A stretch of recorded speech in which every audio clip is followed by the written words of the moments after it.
I'm finally starting to understand it. The 80s was a wild time, especially on Halloween. Welcome back, horror fans. I'm Leo, and Bootube Breakdowns is here to save your scary movie night. Right off the bat, Night of the Demons scores a 5.8 out of 10, landing it solidly in our Ghoul Drool category. But here's the thing. I've already had to astral project the summoning of a demon while at a Halloween party just to get you the score. And in a few minutes, I'll show you exactly why this film earned its rating. If you disagree with my score at the end of the video, be sure to let me know how much you want to stick razor blades inside apples that will inevitably end with someone's throat getting sliced up. And then tell me all about it in the comment section.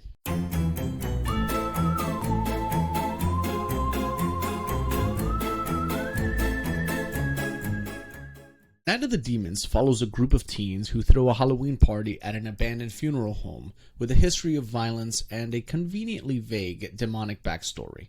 After a seance awakens an ancient evil, one by one, the partygoers get possessed, transformed, or brutally killed. The demons don't just kill. They toy with their victims, contorting faces, warped voices, and delivering one-liners with the grace of a drunk vaudeville act.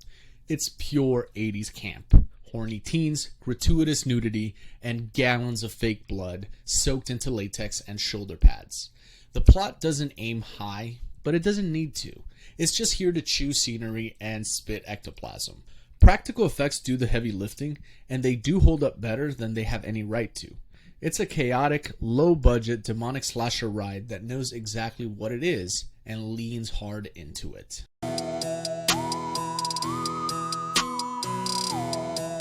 The story here is pure 1980s camp. Horny teens, abandoned house, seance gone wrong, and of course, demons. It doesn't try to be clever or profound, it just wants to get to the part where people scream and die.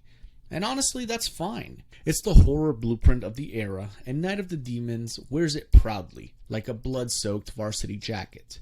There's no depth, no real character arcs, just setup and executions, sometimes literally. But it's competent enough to keep things moving, and it has just enough charm to stay memorable. This isn't a standout story, but it's a solid middle lane for low-budget 80s horror. Story gets a 5 out of 10.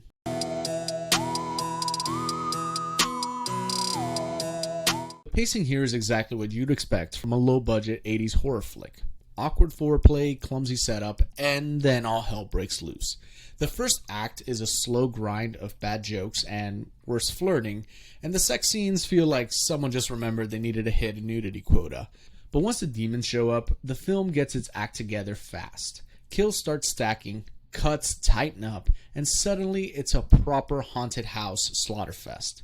It's predictable, but never drags to the point of boredom. For what it is, the pacing holds its own. Nothing special, nothing terrible, and it gets another middle of the road 5 out of 10.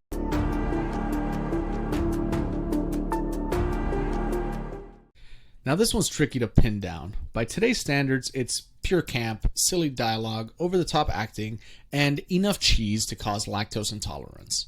But the practical effects, genuinely impressive. The way the teens' faces distort into gnarly demons is gross in the best way and holds up better than most modern CGI. I even talked to some of my older horror fan friends to get a sense of how scary this could have been back in '88, and apparently those demonic faces stuck with people more than jump scares ever did. And really, despite the era, there aren't any cheap scares here to deduct points for. The fear is all in the visual grotesquerie, there's your word for the day, and chaotic energy. For its time, and especially for its budget, it earns a respectable 6 out of 10. I said it before and I'll say it again. This is peak camp. Absolute nonsense, and I had a blast. The makeup is killer, the demonic voice shifts work great, and the script is stuffed with groan-worthy one-liners that somehow land just right.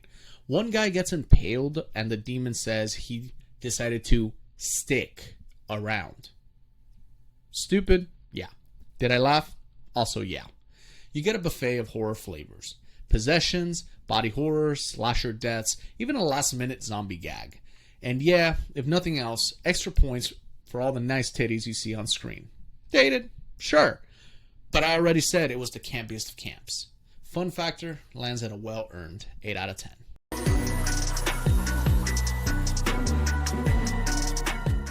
The ending lands exactly where you'd expect for an 80s horror flick to land. Sunrise, survivors stumble home, demon gives one last impotent scream into the void, roll credits.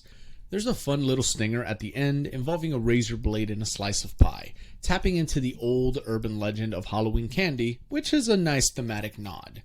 But what really earns it a point in my book, not only does the black guy not die first, he was actually one of the survivors. That alone breaks one of the most baked-in horror tropes of the era that lasted well into the 2010s.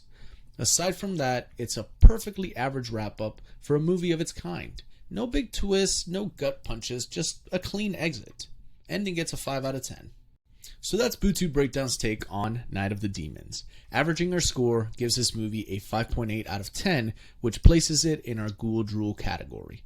Do you agree with my rating? Scream your score in the comments and tell me what horror flick I should gut next. If this saved your spooky vibes, smash that like, share with your horror crew, hit that notification bell, and subscribe to Bootube Breakdowns for more killer verdicts. Keep it creepy, and I'll haunt you in the next review.